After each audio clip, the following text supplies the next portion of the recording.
Welcome back. Now, on a more serious note, we'll take a critical look at the Nigerian movie industry with our next report. Stay tuned. In 2013, the Nigerian motion picture industry celebrated 20 years of mainstream cinemas. The federal government praised the entertainment industry for contributing significantly to the country's rebased GDP. We thank you and will continue to encourage you. The federal government in recent years has also made available financial grants for the entertainment industry in a bid to further catalyze the growth of the industry. Sadly, it appears that the industry has reached a pseudo peak, as save for a handful of movies, majority of Nollywood productions have been on a stagnant low budget, which of course determines the output quality. When this gets out there, when this happens. Filmmaker Emeka Osai, who is a beneficiary of the government grant, explains why making a big budget movie in the country is an impossible business. It would be a very big mistake if you want to operate outside the economic size of the environment where you're operating in.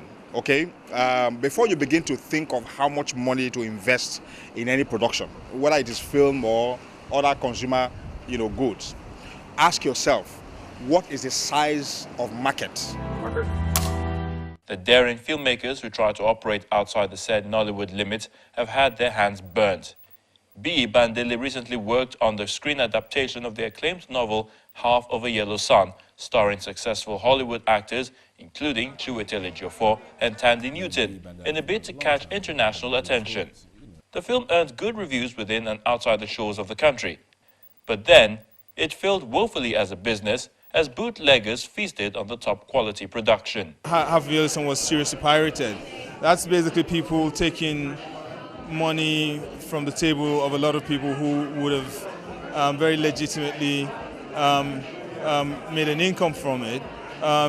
It makes it more difficult for hardworking people to invest money in movies. The popularity of some of these movies have confirmed that they garner impressive numbers of eyeballs. So it's now a question of how to make profit from this popularity on the part of filmmakers. The average cost of a Hollywood movie on DVD is about $22 within its release year. That's about 4,000 naira. Here, producers are forced to sell their DVDs for less than 500 naira in order to compete with the pirate's price. You see, we always say that distribution will drive content. When you have proper distribution, it will set up even the pricing of the product. The cinema culture is gradually finding its feet again after the slump in the late 1980s. Unfortunately, though, there isn't enough screens in the country to pull significant income to encourage big-budget movies. Also, the need for available cinemas to earn profit makes what eventually goes to the movie owners as peanuts. What they do now is they start with 50-50 and it goes down, every week in their favor. If we're really in that spirit of promoting Nigerian content, I think we should do 50-50 throughout.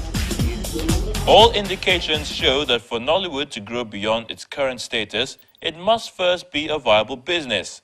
And for it to be a profitable business that will attract a Hollywood-type budget, a proper distribution line that will erase the lacuna that piracy thrives on must be established. Otherwise, the industry will celebrate its next anniversary with the same old song.